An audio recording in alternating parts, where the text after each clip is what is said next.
Today we will discuss about STP, that is segmentation, targeting and positioning. Market segmentation, targeting and positioning are also known as STP of marketing.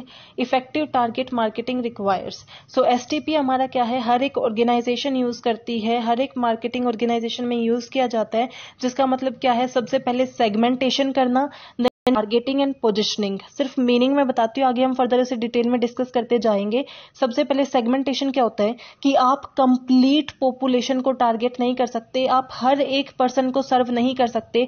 सबकी need different है, सबके preferences different है, सबकी taste different है, values different है. सो आपको क्या करना है कि आपको डिवाइड कर देना है अपने मार्केट को, जो कंप्लीट मार्केट है उसे कुछ पार्ट्स में डिवाइड कर देना किसी भी क्राइटेरिया के बेस पे. फॉर एग्जाम्पल, अगर हमने जेंडर के बेस पे किया है, मेल फीमेल ट्रांसजेंडर, तो वो हमने क्या किया, डिवाइड किया है अपने सेगमेंट को, सेगमेंट्स बना दिए हैं अपने मार्केट को. जब हम डिवाइड कर देते हैं डिफरेंट डिफरेंट पार्ट्स में, उसे हम क्या बोलते हैं, सेगमेंटेशन. जब उस डिवाइडेड पार्ट्स में हम ये देखते हैं कि हमें इनमें से किसके लिए प्रोडक्ट बनाना है, वो होता है टारगेटिंग. फॉर एग्जाम्पल, हम एग्जाम्पल लेके चलते हैं glow and lovely. So glow and lovely फिलहाल इन्होंने इनिशियल स्टार्ट किसके साथ किया था, फीमेल्स के साथ. तो सबसे पहले इन्होंने क्या किया कि फेयर एंड लवली तब इसका नाम था, अब इसका नाम ग्लो एंड लवली है. तो इन्होंने क्या किया, सबसे पहले डिवाइड किया, सेगमेंट बनाए मेल फीमेल. उसके बाद उन्होंने क्या किया, सेलेक्ट किया कि कौन से सेगमेंट को हमें टारगेट करना है. टारगेटिंग के लिए इन्होंने फीमेल को सेलेक्ट किया. एंड पोजीशनिंग का मतलब क्या होता है कि जो आपको टारगेट करना है, यानी कि जो आपके टारगेट कस्टमर्स हैं कि इनके लिए मैं प्रोडक्ट बना रहा हूं, उनके माइंड में अपने प्रोडक्ट की इमेज क्रिएट करना, दैट इज पोजीशनिंग. और ये हर मार्केटिंग के लिए जरूरी होता है. Identify and profile distinct group of buyers who differ in their need and want, वो क्या होता है, सेगमेंटेशन. यानी कि अपने डिवाइड करना अपने मार्केट को according to their need and want, या किसी भी क्राइटेरिया के बेस पे उसमें से किसी एक को सेलेक्ट करना, वो होता है market targeting. For each target segment, जो हमने सेलेक्ट किया है उनके साथ कम्युनिकेट करना और उनके माइंड में अपनी एक इमेज क्रिएट करना, that is market positioning. Now segment के क्या क्या बेसिस होते हैं, यानी कि हम कैसे डिवाइड कर सकते हैं. मैंने बोला था ना, किसी भी क्राइटेरिया पे आप डिवाइड कर सकते हो. सो कौन कौन से क्राइटेरिया ऐसे होते हैं जिसके बेस पे आप अपने मार्केट को सेगमेंट कर सकते हो. Consumer market as well as business market, हम दोनों के लिए डिस्कस करेंगे. तो सबसे पहले हम देखते हैं कंज्यूमर मार्केट के लिए कि जो हमारे कंज्यूमर मार्केट होते हैं उनके लिए हम कैसे डिवाइड कर सकते हैं. First is on the basis of geographic. Geographic यानी कि जियोग्राफी के बेस पे, आपकी लोकेशन के बेस पे आप कर सकते हो. फर्स्ट क्या है, रीजन के बेस पे, यानी कि आपका मार्केट है कंप्लीट, उसको आपने कैसे डिवाइड कर लिया, ये हमारा पूरा मार्केट है, इसको हमने डिवाइड कर लिया north south east and west. ये हमारी क्या हो गई, रीजन के बेस पे हमने सेगमेंटेशन कर दी. अब इसमें से हम किसी एक को सेलेक्ट कर सकते हैं कि हम किसके ऊपर वर्क करना चाहते हैं. सेकंड हम क्या कर सकते हैं, डेंसिटी के बेस पे कर सकते हैं, यानी कि अर्बन सब अर्बन या रूरल. अब की बार हम क्या करेंगे, मार्केट को कैसे डिवाइड कर सकते हैं, with the help of urban. यानी कि ये हमारा मार्केट है, हमने एक तो अर्बन सब अर्बन एंड रूरल, यानी कि ऐसा एरिया जो विलेजेस है उसे हम रूरल करते हैं, जो डेवलप्ड नहीं है पूरी तरीके से, जो डेवलप्ड है अर्बन एंड सब अर्बन जो डेवलप हो रहे हैं. सो उसके बेस पे हमने उसे डिवाइड कर दिया है और उसमें से हम क्या करते हैं, डिसाइड करते हैं कि हमें किसे टारगेट करना है. देन हम क्लाइमेट के बेस पे कर सकते हैं, सिटी और मेट्रो साइज के बेस पे कर सकते हैं कि हमें सिटी को टारगेट करना है, विलेज को करना है, अर्बन को करना है, सब अर्बन को करना है, किस रीजन को करना है, उसके बेस पे हम क्या कर सकते हैं, सेगमेंटेशन कर सकते हैं. सो सब फर्स्ट हम किस बेस पे सेगमेंटेशन कर सकते हैं, ज्योग्राफिक के बेस पे, यानी कि हमारी लोकेशन एरिया के बेस पे हम क्या कर सकते हैं, डिवाइड कर सकते हैं, जिसमें या तो हम रीजन के बेस से करेंगे, या फिर सिटी और विलेज के बेस से, या फिर अर्बन या सब अर्बन रूरल के बेस पे कर सकते हैं. सेकंड हमारा क्या आता है, डेमोग्राफिक. डेमोग्राफिक के बेस पे भी हम क्या कर सकते हैं, डिवाइड कर सकते हैं. कैसे, डेमोग्राफिक में क्या क्या चीजें आती हैं, एज के बेस पे, यानी कि हम अपने मार्केट को एज के बेस पे डिवाइड कर सकते हैं. यानी कि हम क्या कर रहे हैं, 0 to 20, हम क्या पहले चिल्ड्रंस को लेके आएंगे, फिर टीनेजर्स को, फिर यूथ को, फिर अडल्ट को, इन सब को ये क्या है, हम एज के बेस पे डिवाइड कर रहे हैं. फॉर एग्जांपल कि जो हमारा हॉर्लिक्स है, उन्होंने क्या कर रखा है, एज के बेस पे डिवाइड कर रखा है कि चिल्ड्रंस के लिए हॉर्लिक्स अलग है, वुमेन्स के लिए अलग है, एक ओल्ड एज के लिए अलग लेके आ रहे हैं. सो वो सब क्या है, एज के बेस पे उन्होंने क्या कर रखा है, डिवाइड कर रखा है. जब अपने आप मार्केट को एज के बेस पे डिवाइड कर देते हो और उसके बेस पे सेलेक्ट करते हो कि आपको कौन सी एज के लिए बनाना है. फॉर एग्जाम्पल हम किंडर जॉय का लेके चले, सो वो किस लिए, मेनली वो चिल्ड्रंस को ही टारगेट करते हैं। सो ये सब क्या है, उन्होंने एज के बेस पे कर रखा है। Then family size, family size यानी कि कितनी बड़ी फैमिली है, न्यूक्लियर फैमिली है, जॉइंट फैमिली है, कितने फैमिली मेंबर्स हैं, उसके बेस पे भी आप क्या करते हो, सेगमेंटेशन करते हो। जैसे पिज्जा में होता है, या फिर आप एक कुरकुरे का फैमिली पैकेज आता है, सो वो उन्होंने कैसे कर रखा है, फैमिली साइज के बेस पे उन्होंने डिवाइड कर रखा है।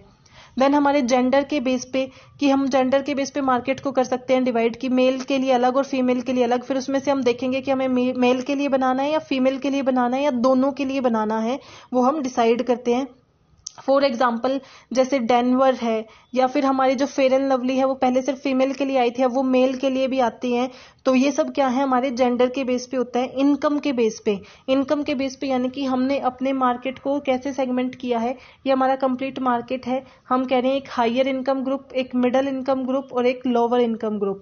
जो फिर कार लगा के चलो आप, जो लैम्बोर्गिनी है वो इनको जो हमारी सबसे ज्यादा अच्छी क्लास होती है, बहुत हायर इनकम ग्रुप है, उसे टारगेट करती है। रूबिकॉन है, मर्सिडीज है, ये सब क्या है, उनके लिए बनी है। सो ये किस बेस पे अपने आप को डिवाइड कर रही है, सेगमेंट किया हुआ है अपनी इनकम, यानी कि उनकी जो कस्टमर्स है उनकी कितनी इनकम होगी, कौन सी इनकम वाले के लिए वो प्रोडक्ट बना रहे हैं। ऑक्यूपेशन के बेस पे हो जाता है कि आप डॉक्टर्स के लिए बनाते हो, जैसे कुछ इक्विपमेंट्स हम सेल करते हैं तो वो हम सिर्फ वही इक्विपमेंट बना रहे हैं जो सिर्फ डॉक्टर यूज करते हैं। सो हम किस ऑक्यूपेशन को टारगेट कर रहे हैं, किसको सेगमेंट को टारगेट कर रहे हैं, डॉक्टर्स को। सो ऑक्यूपेशन के बेस पे आप कर सकते हो। एजुकेशन के बेस पे आप डिवाइड कर सकते हो। फॉर एग्जाम्पल यूजीसी नेट, उसके लिए हम कर रहे हैं, यूपीएससी है, सेट है, एचटेट है, इसके बेस पे हम अपने उसको क्या कर सकते हैं, डिवाइड कर दे सकते हैं।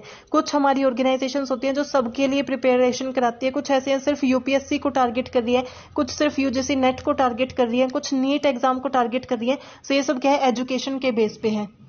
देन रिलीजन के बेस पे आप कर सकते हो कि आपने अपने जो मार्केट है उसे डिवाइड कर दिया, हिंदू, मुस्लिम, जो भी आपके डिफरेंट डिफरेंट होती हैं उसके बेस पे, और फिर आपने देखा कि आपने कौन से को टारगेट करना है। देन सोशल क्लास के ऊपर कि आपको लोअर क्लास, अपर क्लास, किसको टारगेट करना है, स्टेटस किस टारगेट को करना है, फिर उसके बेस पे आप क्या करते हो, डिवाइड कर देते हो। सो अभी तक हमने क्या देखा, कंज्यूमर मार्केट में हमने दो देख लिए बेसिस जिसके थ्रू हम सेगमेंटेशन कर सकते हैं। ज्योग्राफिक सेगमेंटेशन कर सकते हैं, डेमोग्राफिक सेगमेंटेशन कर सकते हैं। Next is psychographic segmentation. Psychographic में कैसे सेगमेंटेशन कर सकते हैं, उनके लाइफस्टाइल के बेस पे कि उनका कैसा लाइफस्टाइल है। आप कल्चर ओरिएंटेड जो लोग हैं, जो कल्चर को ज्यादा मानते हैं, ट्रेडिशन को ज्यादा मानते हैं, या जैसे कि हमारी जो कुछ शॉप्स होती है वो क्या सिर्फ ऐसी चीजें बनाती है जो पूजा से रिलेटेड सामान होता है वो प्रोवाइड करते हैं। सो वो कल्चर ओरिएंटेड पीपल को फॉलो करते हैं। स्पोर्ट्स ओरिएंटेड जो है तो वो सिर्फ स्पोर्ट्स की चीजें बनाते हैं। देन आउटडोर ओरिएंटेड, सो ये सब क्या है, उनकी लाइफस्टाइल के बेस पे आप क्या डिफाइन कर रहे हो कि उनको कैसे सेगमेंट करना है। Next is personality. साइकोग्राफिक के अंदर नेक्स्ट क्या है, पर्सनैलिटी, कि आप अपनी जो कस्टमर्स हैं उनको पर्सनैलिटी के बेस पे भी डिवाइड कर देते हो, यानी कि आप अपने ब्रांड की पर्सनैलिटी के साथ अपने कस्टमर की पर्सनैलिटी को जोड़ना चाहते हो। और जैसे एक पर्सनैलिटी का ब्रांड आप बना रहे हो, यानी कि अगर आप एक बोल्ड ब्रांड बना रहे हो तो आप किसे टारगेट करोगे, जो लोग बोल्ड पर्सनैलिटी के हैं। देन फोर्थ सेगमेंटेशन कैसे कर सकते हैं, बिहेवियरल सेगमेंटेशन, यानी कि आप ओकेजन के बेस पे क्या कर सकते हो, सेगमेंट कर सकते हो कि हमारा प्रोडक्ट कब आएगा, जब कोई फेस्टिवल होगा, वेडिंग होगी, स्पेशल ओकेजन पे ही हमारा प्रोडक्ट मिलता है। सो वो ओकेजन के बेस पे हम सेगमेंट कर सकते हैं। बेनिफिट हम क्या प्रोवाइड कर रहे हैं, हमारी क्या स्पीड है, क्या क्वालिटी है, उसके बेस पे हम सेगमेंटेशन कर सकते हैं कि हमारी जो सेगमेंट है, हर कोई पर्सन ऐसा नहीं है कि जितने भी कस्टमर्स है सब चाहते हैं उन्हें जल्दी मिले, कुछ चाहते हैं बेशक थोड़ा टाइम लग जाए बट क्वालिटी अच्छी मिले, किसी को लगता है कि कम सस्ते में मिल जाए, चाहे क्वालिटी से हम थोड़ा कॉम्प्रोमाइज कर जाएंगे। सो ये क्या है, हम उसके बेस पर डिवाइड कर लेते हैं कि हमें कौन से को सेगमेंट करना है, यानी कि हम क्वालिटी वालों के साथ जाना चाहते हैं, स्पीड वालों के साथ जाना चाहते हैं, क्या देखना चाहते हैं। यूजर स्टेटस के बेस पर सेगमेंट कर सकते हैं। कैसे सेगमेंट कर सकते हैं, कैसे बांट सकते हैं, कुछ ऐसे होंगे जिन्होंने नॉन यूजर्स को हम टारगेट करेंगे, पुराने यूजर्स को हम टारगेट करेंगे, पोटेंशियल यानी कि जो खरीद सकते हैं ऐसे users, first time users, regular users, ऐसे हम क्या कर सकते हैं, सेगमेंटेशन कर सकते हैं। यूजेस रेट, कितना वो खरीदते हैं, थोड़ा बहुत खरीदते हैं, लाइट यूजर्स हैं, मीडियम यूजर्स हैं, हैवी यूजर्स हैं, यानी कि एक ही बारी में ज्यादा सामान खरीदते हैं। सो आप कैसे डिवाइड करते हो कि लाइट यूजर्स हैं, हैवी यूजर्स हैं एंड मीडियम यूजर्स हैं, और फिर टारगेटिंग में आप क्या करोगे, इनमें से किसी एक को सिलेक्ट कर लोगे कि मैं तो हैवी यूजर्स के लिए बनाऊंगा जो ज्यादा खरीदते हैं। लॉयल्टी स्टेटस के बेस पे आप डिवाइड कर सकते हो कि कितने लॉयल हैं। रेडीनेस स्टेज की, कितने ज्यादा रेडी हैं वो आपके प्रोडक्ट को खरीदने के लिए। अनअवेयर है, उन्हें पता ही नहीं है। अवेयर हैं बट अभी खरीद नहीं रहे। इन्फॉर्म्ड है, इंटरेस्टेड भी हैं। डिजायरियस है कि वो खरीदना चाह रहे हैं। और इंटेंडेड टू बाय कि वो खरीदने आ ही गए हैं, मन बना चुके हैं। सो ये सब क्या है, उन स्टेजेस के बेस पे आप डिवाइड कर सकते हो। एटीट्यूड टुवर्ड प्रोडक्ट की, आपका प्रोडक्ट के टुवर्ड उनका पॉजिटिव, नेगेटिव, न्यूट्रल कैसा एटीट्यूड है, उसके बेस पे भी आप क्या कर सकते हो, डिवाइड कर सकते हो। वो सेगमेंटेशन क्या थी, हमारे कंज्यूमर मार्केट की थी। अब हम डिस्कस करेंगे सेगमेंटेशन एक बिजनेस मार्केट कैसे कर सकता है। बिजनेस मार्केट में कैसे सेगमेंटेशन होती है, उसमें कौन कौन से मेजर्स होते हैं। डेमोग्राफिक। अब बिजनेस मार्केट और कंज्यूमर मार्केट में क्या डिफरेंस होता है। कंज्यूमर अपने खुद के लिए खरीदता है, अपनी फैमिली के लिए खरीदता है, लेकिन बहुत ज्यादा लार्ज क्वांटिटी में नहीं खरीदता। लेकिन बिजनेस क्या करते हैं, वो खरीदते हैं ताकि वो कंज्यूमर के लिए प्रोडक्ट बना सके। वो एज अ रॉ मटेरियल खरीदते हैं और फिर कंज्यूमर को प्रोवाइड करते हैं। सो उनको कौन कौन सी चीजें प्रोवाइड होती हैं या फिर कौन कौन सी चीजें सेगमेंटेशन में देखते हैं। वो फर्स्ट इज डेमोग्राफिक। वो ये देखते हैं कि उनको फर्स्ट किस इंडस्ट्री को सर्व करना है। टेलीकॉम इंडस्ट्री में जाना है, ऑटोमोबाइल इंडस्ट्री में जाना है, फूड इंडस्ट्री में जाना है, कौन सी इंडस्ट्री को वो सर्व करना चाहते हैं। उसके बेस पे वो सेगमेंट करते हैं कि हमारा प्रोडक्ट हम किसे सेल करेंगे, कौन सी इंडस्ट्री को। इंडस्ट्री के बेस पे डिवाइड कर सकते हो, साइज के बेस पे डिवाइड कर सकते हो कि आपको लार्ज ऑर्गेनाइजेशन को सेल करना है, स्मॉल ऑर्गेनाइजेशन को सेल करना है, मीडियम को सेल करना है। उनकी लोकेशन के बेस पे कर सकते हो। सेकंड हमारे क्या आते हैं, ऑपरेटिंग वेरिएबल्स। ऑपरेटिंग वेरिएबल्स यानी कि technology, what customer technology should we focus on, कि कौन सी टेक्नोलॉजी पे हमें फोकस करना है। जितनी भी टेक्नोलॉजी अवेलेबल है उसके बेस पे सेगमेंट कर लेते हैं एंड उनमें से एक सेलेक्ट कर लेते हैं। यूजर स्टेटस के बेस पे कि हमें हैवी यूजर को सर्व करना है, मीडियम यूजर को या लाइट यूजर को, या फिर कस्टमर कैपेबिलिटी के बेस पे हम किसे सर्व करना चाहते हैं। जैसे एक फैसिलिटी चाहिए या फिर नंबर ऑफ सर्विसेज चाहिए, हमने डिसाइड किया जो हमारे ऐसे कस्टमर है जिससे बहुत ज्यादा सर्विसेज चाहिए, हम तो उन्हें सर्व करना चाहते हैं। परचेजिंग अप्रोचेज यानी कि हमारे purchasing function in organisation, should we serve companies with highly centralise और डिसेंट्रलाइज, कि हम किस तरीके की ऑर्गेनाइजेशन में काम के साथ डील करना चाहेंगे। जो सेंट्रलाइज होंगी जहां पे एक ही पर्सन सारे डिसीजन ले रहा है, या डिसेंट्रलाइज होंगी जिसकी अलग अलग जगह पे ब्रांचेस हैं और अलग अलग पर्सन डिसीजन ले रहे हैं। Power structure, should we serve companies that are engineering dominated, यानी कि किस इंडस्ट्री को हम सर्व करें, उसके अंदर किस कंपनी को सर्व कर रहे हैं। जिस कंपनी में फाइनेंस सबसे ज्यादा डोमिनेट कर रहा है, जिसके अंदर मार्केटिंग सबसे ज्यादा डोमिनेट कर रहे हैं, या इंजीनियरिंग, वो हम डिसाइड करते हैं। हम नेचर ऑफ एग्जिस्टिंग रिलेशनशिप, कि हम किसके साथ सर्व करेंगे, जिनके साथ फिलहाल हमारे अच्छे रिलेशंस हैं या फिर जिनके साथ हम अच्छे रिलेशंस बनाना चाहते हैं। जर्नल परचेजिंग पॉलिसी, कि उनकी परचेजिंग पॉलिसी कैसी है। हम उनके साथ डील करेंगे जो रेंट पे लेना चाहते हैं, जो लीज पे लेना चाहते हैं, या जो खरीदना चाहते हैं, ओनर ही खुद बनना चाहते हैं, तो हम किन के साथ डील करना चाहते हैं। परचेजिंग क्राइटेरिया, उनका परचेजिंग क्राइटेरिया क्या है। क्वालिटी पे फोकस करने वालों के साथ डील करना चाहते हैं, स्पीड पे या फिर टाइम पे, ये देखते हैं। नेक्स्ट हमारे क्या आते हैं, सिचुएशनल फैक्टर। अर्जेंसी, अर्जेंसी क्या होता है, क्या हम उन्हें डिलीवर करना चाहते हैं जिनको इमीडिएट चाहिए होता है, या फिर जो हमें बहुत पहले से ऑर्डर दे के रखते हो। हम किन्हें डिलीवर करना चाहते हैं। स्पेसिफिक एप्लीकेशन, स्पेसिफिक एप्लीकेशन का मतलब क्या है कि जिन्हें प्रोडक्ट के अंदर एक स्पेसिफिकेशन चाहिए होती है, ये चीज ऐसे होनी चाहिए, वो थोड़ी डिफरेंट हो, या फिर जो बेसिक प्रोडक्ट चाहते हैं उन्हें हम सर्व करेंगे। साइज ऑफ ऑर्डर, कि स्मॉल साइज ऑफ ऑर्डर को सर्व करेंगे या लार्ज साइज ऑफ ऑर्डर को हम सर्व करेंगे। एंड पर्सनल कैरेक्टरिस्टिक्स के बेस पे भी हम कर सकते हैं बायर सेलर सिमिलरिटी, कि हम किसके साथ डील करेंगे जो हमारे साथ वैल्यूज, जिनकी थिंकिंग हमारे साथ मिलती है या फिर जिनकी थिंकिंग हमसे डिफरेंट है। एटीट्यूड टुवर्ड रिस्क, किसे सर्व करेंगे, जो रिस्क टेकिंग है या रिस्क अवर्स है, यानी कि जो रिस्क अवॉइड करते हैं उनके साथ डील करेंगे, या जो रिस्क टेक करते हैं उनके साथ। लॉयल्टी, यानी कि जो लॉयल हैं उनके साथ ये जल्दी स्विच हो जाते हैं। किन के साथ हमें डील करना है, ये बिजनेस के सेगमेंटेशंस के होते हैं, किन के बेस पे हम सेगमेंट कर सकते हैं। नाउ सेगमेंट के लिए इफेक्टिव सेगमेंटेशन क्राइटेरिया क्या है।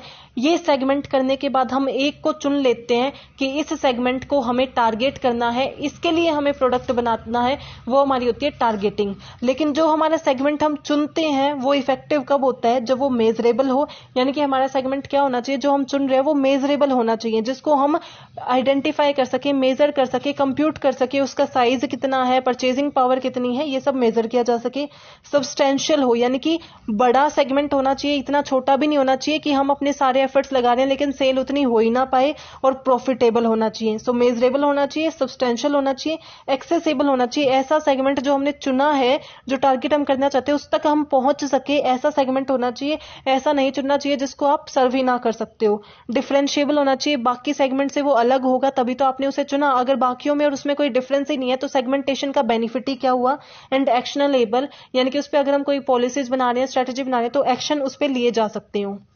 देन अब हम जब टारगेटिंग करते हैं, एक तरीके से नीड बेस्ड मार्केट सेगमेंटेशन की क्या अप्रोच होती है। टारगेटिंग का मीनिंग हमें पता चल गया कि उसमें से किसी एक को सेलेक्ट कर लेना, और जो हमने सेलेक्ट किया है उसके अंदर ये 5 क्या होनी चाहिए, कैरेक्टरिस्टिक्स होनी चाहिए, क्राइटेरिया वो फुलफिल करता हुआ होना चाहिए।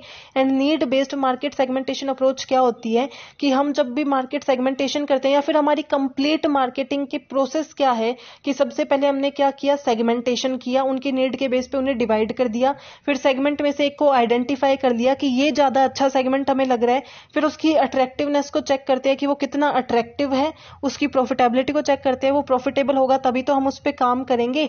हमने प्रॉफिटेबिलिटी को चेक किया, हमें पता चल गया कि जो हम टारगेट के लिए चुन रहे हैं वो बिल्कुल सही है। फिर हम उसमें क्या करेंगे, जो हमने चुना है उसमें पोजिशनिंग करेंगे, वहां के लोगों को अवेयर कराएंगे, एंड देन एसिड टेस्ट उस पर परफॉर्म करेंगे, यानी कि उसकी एटोमिसिटी, कंसिस्टेंसी, आइसोलेशन, ड्यूरेबिलिटी सब कुछ चेक करेंगे। एंड देन हमारी मार्केटिंग मिक्स स्ट्रेटजी रेडी हो जाएगी। ये हमारी कंप्लीट एक मार्केटिंग की प्रोसेस है। अब मैंने क्या बोला था कि जब हम टारगेटिंग करते हैं, हमने सेगमेंट आइडेंटिफाई कर दिया है कि हम इसे टारगेट करने वाले हैं, तो जब हम वो 5 क्राइटेरिया फुलफिल कर रहा है, एज वेल एज हम देखते हैं कि क्या वो अट्रैक्टिव है या नहीं, क्या हमने जो सेगमेंट चुना है वो अट्रैक्टिव है या नहीं। सो उसकी अट्रैक्टिवनेस को हम कैसे टेस्ट कर सकते हैं, इन 5 थ्रेट से। थ्रेट ऑफ राइवल्स की, वहां पे राइवल्स का थ्रेट कितना है, जितने कम राइवल्स होंगे उतने ही ज्यादा हमारे लिए मोनोपोली के चांसेस होंगे। सो हमारा कम से कम राइवल्स होने चाहिए, कम से कम करंट कंपिटिटर्स होने चाहिए। थ्रेट ऑफ न्यू एंट्रेंट्स, नए आने के कितने चांसेस हैं वो हमें देखना चाहिए कि जिस इंडस्ट्री में हम जा रहे हैं वहां पे और कितने लोग आना चाह रहे हैं, उतना ही ज्यादा, क्योंकि कंपटीशन बढ़ जाएगा तो हमारा शेयर कम हो जाएगा। थ्रेट ऑफ सब्सटीट्यूट प्रोडक्ट की, सब्सटीट्यूट हमारा जो प्रोडक्ट है उसके कितने सब्सटीट्यूट प्रोडक्ट अवेलेबल हैं, जितना ज्यादा यूनिक एंड डिफरेंशिएटेड प्रोडक्ट होगा उतना ही ज्यादा बेटर है। Threat of buyers growing bargaining power, कि बायर की बार्गेनिंग पावर कितनी ज्यादा है, क्योंकि अगर बायर की बार्गेनिंग पावर ज्यादा है तो हमें कम प्राइस पे सेल करना पड़ेगा। एंड सप्लायर की बार्गेनिंग पावर कितनी है। ये सारी चीजें जब अप टू द मार्क होती हैं तो वो हमारा क्या होता है, मोस्ट अट्रैक्टिव सेगमेंट होता है। अब जो हमारा टारगेटिंग है वो कैसी कैसी हो सकती है, हम सिंगल सेगमेंट कंसंट्रेशन कर सकते हैं, सेलेक्टिव स्पेशलाइजेशन कर सकते हैं, product specialisation, market specialisation and full market coverage. Single segment में हम क्या होता है कि हमारे क्या है, market 1, market 2 and market 3, product 1, product 2 and product 3। Single segment concentration में हम मार्केट, सिर्फ एक मार्केट में एक प्रोडक्ट के साथ आते हैं। जैसे कि एग्जाम्पल है पेडिग्री, जो सिर्फ किस चीज के लिए है, डॉग्स के लिए है, और एक ही मार्केट में सर्व कर रहा है, सिर्फ उनके खाने का एक ही चीज लेके आ रहा है और सिर्फ एक मार्केट को कर रहा है, वो हमारा क्या होता है, single segment concentration. Selective specialisation क्या है, हम अलग अलग प्रोडक्ट के साथ अलग अलग मार्केट को सर्व कर रहे हैं। फॉर एग्जांपल हॉर्लिक्स है, तीनों जो हमारे वुमेन्स हैं, मैन है या फिर चिल्ड्रन है, तीनों के लिए अलग अलग प्रोडक्ट है और अलग अलग मार्केट को वो सर्व कर रहे हैं।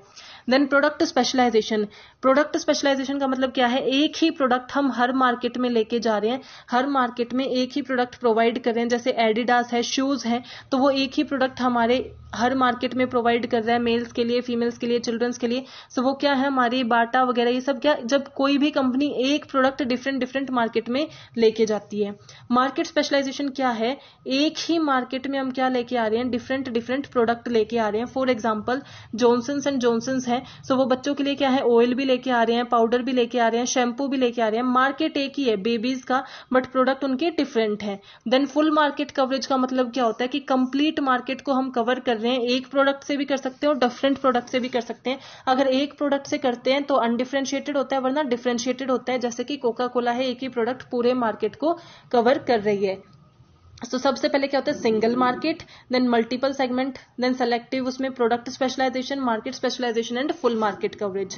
नेक्स्ट हमारा क्या आता है पोजिशनिंग। अब हमने क्या कर लिया, सेगमेंटेशन कर लिया, टारगेटिंग कर लिया, उसके बाद हम क्या करते हैं जो टारगेट के लिए हमने चुना है उसके माइंड में पोजिशनिंग करते हैं। Positioning is the act of designing a company offering an image occupy, यानी कि अपनी एक डिफरेंस और डिस्टिंक्टिव इमेज बनाना अपने कस्टमर के माइंड में, that is positioning. The goal is to locate the brand in the mind of consumer to maximize the potential benefit, कि अपने ब्रांड को मार्केट में जितने भी कंज्यूमर्स हैं उनके माइंड में फिक्स कर देना, वो हमारी पोजिशनिंग होती है, ताकि कभी भी फ्यूचर में उनके डिमांड में, उनके माइंड में ऐसा कोई प्रोडक्ट आता है तो सबसे पहले आपके ब्रांड का नाम आना चाहिए। Deciding the positioning require choosing a frame of reference, identifying the target market and relevant competition, identify the optimal point of parity, point of difference and create a brand mantra। कि सबसे पहले मंत्रा create करने के लिए आपको क्या करना होता है, सबसे पहले आपको फ्रेम ऑफ रेफरेंस चूज करना पड़ेगा, then point of parity, point of difference and then आपकी फाइनल पोजिशनिंग होगी। तो सबसे पहले हमें क्या करना होता है, आइडेंटिफाई कंपिटिटर, यानी कि फ्रेम ऑफ रेफरेंस के लिए आप क्या करोगे, सबसे पहले तो अपने कंपिटिटर्स को आइडेंटिफाई करोगे, यानी कि जो प्रोडक्ट आप लेके आ रहे हो वैसा ही प्रोडक्ट उसके सब्स्टिट्यूट कहाँ कहाँ प्रोवाइड किए जा रहे हैं, कौन कौन से आपके कंपिटिटर्स हैं, यानी कि आपको अपनी एक कैटेगरी मेंबरशिप डिसाइड करनी होती है। कैटेगरी मेंबरशिप क्या डिफाइन करती है कि आपके प्रोडक्ट के जैसे प्रोडक्ट कौन कौन प्रोवाइड कर रहा है, उन सब की जो नाम लिख लेना, वो हमारी क्या है, कैटेगरी मेंबरशिप। यानी कि हम जिस कैटेगरी में वर्क कर रहे हैं उसमें और कितने मेंबर्स हैं, वो हमारी क्या होती है, कैटेगरी मेंबरशिप। फॉर एग्जांपल कि लग्जरियस कार्स हैं, फॉर एग्जांपल कि हमने लैम्बोर्गिनी लिया, सो लैम्बोर्गिनी में कैटेगरी मेंबरशिप में और कौन सी आ जाएंगी, मर्सिडीज है, रूबिकॉन है, जैगवार है, उसके अलावा कौन कौन सी है कि मर्सिडीज हो गई, रूबिकॉन हो गई, जैगवार हमारे, बेंटले हो गई, बुगाटी हो गई, ये सब हमारी क्या है, सब हमारी कैटेगरी मेंबरशिप में आती है लैम्बोर्गिनी के साथ।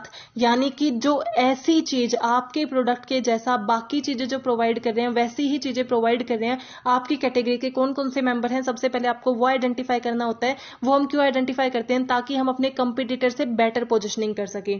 अब हमने कंपिटिटर्स को एनालाइज कर लिया कि इतने हमारे कंपिटिटर्स हैं, इतना हमारा कैटेगरी में इतने मेंबर्स हैं, उसके बाद उनके पॉइंट ऑफ डिफरेंस देखते हैं और पॉइंट ऑफ पैरिटी देखते हैं। पॉइंट ऑफ डिफरेंस का मतलब क्या है, आप अपने कस्टमर को ये बिलीव कराओगे कि वो पॉजिटिवली इवेल्युएट करें कि आपका ब्रांड कुछ ऐसा प्रोवाइड कर रहा है जो बाकी कोई भी कंपटीटर प्रोवाइड नहीं करता। फॉर एग्जांपल डव के अंदर क्या है, उसमें मिल्क है, उसके मिल्क जो है मेजोरिटी में मिल्क है, क्वांटिटी ऑफ मेजोरिटी कितनी है, मिल्क की है, जो बाकी किसी सोप में नहीं है। सो डव ने अपने आप को पॉइंट ऑफ डिफरेंस क्या प्रोवाइड किया कि उनके पास मिल्क है, उनके जो प्रोडक्ट में मिल्क है जो बाकी किसी प्रोडक्ट में नहीं है, उनके कस्टमर ये बिलीव करते हैं। वो क्या होता है, point of difference. Point of parity क्या है कि ऐसा नहीं है कि आपके ब्रांड में कुछ यूनिक है, but may in fact be shared with other brands, जो बाकी ब्रांड दे रहे हैं वही आप भी दे रहे हो, बट पॉइंट ऑफ पैरिटी का मतलब क्या है, सिमिलैरिटी है बट फिर भी आप अपने आप को कैसे डिफरेंशिएट करते हो। उसके दो पॉइंट होते हैं, category point of parity and competitive point of parity. Category point of parity क्या बताता है कि कस्टमर क्या मिनिमम एक्सपेक्ट करता है कि ये तो कम से कम आपके प्रोडक्ट को डिलीवर करना ही चाहिए। फॉर एग्जाम्पल अगर आपने किसी ट्रैवल एजेंट को बुक किया तो आप एक्सपेक्ट करोगे कि वो आपको लोकेशन के बारे में इंफॉर्मेशन देगा, रेस्टोरेंट्स के बारे में इंफॉर्मेशन देगा, होटल्स के बारे में आपको बताएगा, आपकी ट्रैवलिंग में आपकी हेल्प करेगा। सो ये सब क्या है, ये हम मिनिमम उससे एक्सपेक्ट करते हैं। सो जो मिनिमम एक्सपेक्टेशंस या बेनिफिट हम देखते हैं कि ये तो हमें मिलने ही चाहिए, ये तो एसेंशियल्स हैं, वो हमारे क्या होते हैं, कैटेगरी पॉइंट ऑफ पैरिटी, और जो ऑलमोस्ट सभी शेयर करते हैं क्योंकि सब ब्रांड वो तो डिलीवर करेंगे ही जो उस कैटेगरी के मेन एसेंशियल पॉइंट्स हैं। And competitive point of parity क्या होता है, Our association designed to overcome perceived weakness of the brand in light of competitors' point of difference। यानी कि जो आपके competitors का point of difference है। अब हम point of parity का मतलब ही क्या होता है कि हम similar ही दे रहे हैं, एक तरीके से शेयर किया जा रहा है, जैसा हम दे रहे हैं वैसा ही वो दे रहे हैं। सो अगर उसमें हमारे competitor का कोई point of difference होगा तो वो तो point of parity के लिए क्या है एक तरीके से threat है। तो कॉम्पिटिटिव पॉइंट ऑफ पैरिटी क्या है? जो आपके कंपिटिटर्स हैं उनका पॉइंट ऑफ डिफरेंस खत्म कर देना, कुछ ऐसा नहीं छोड़ना कंपिटिटर्स के लिए कि वो उनका पॉइंट ऑफ डिफरेंस है। फॉर एग्जांपल हमारा डेटोल है एंड सेवलॉन है, सो डेटोल का पॉइंट ऑफ डिफरेंस उन्होंने क्या बना लिया था कि अगर हम डेटोल लगाते हैं तो अगर हमें जलन होती है तो इसका मतलब वो ठीक हो रहा है। लेकिन सेवलॉन क्या हुआ, वो लेके आया ऐसी एंटीसेप्टिक लेके आया कि बिना जलन के भी ठीक होता है। सो जब आप अपने कंपिटिटर के पॉइंट ऑफ डिफरेंस को खत्म करते हो, that is competitive point of parity. I hope you are clear with this topic. If you have any doubt, please mention in comment section. Thank you.